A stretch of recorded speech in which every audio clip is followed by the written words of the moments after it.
Ayan guys, so paano siya gamitin? So ganyan yung itsura niya.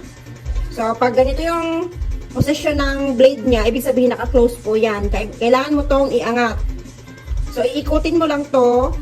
Itong handle na to, ikutin mo lang siya counterclockwise or pabalik, depende kung saan siya pabor. So example ganyan. Ayan guys, ikutin mo lang siya hanggang sa makita mo na meron na siyang space.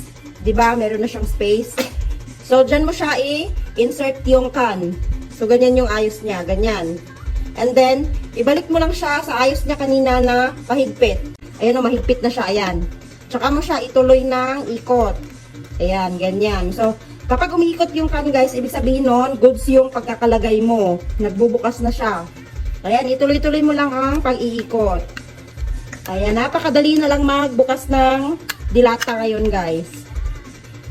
So, ayan guys, napakadali lang. Itong dito sa taas is magnet po yan, nakamagnet siya. And paano mo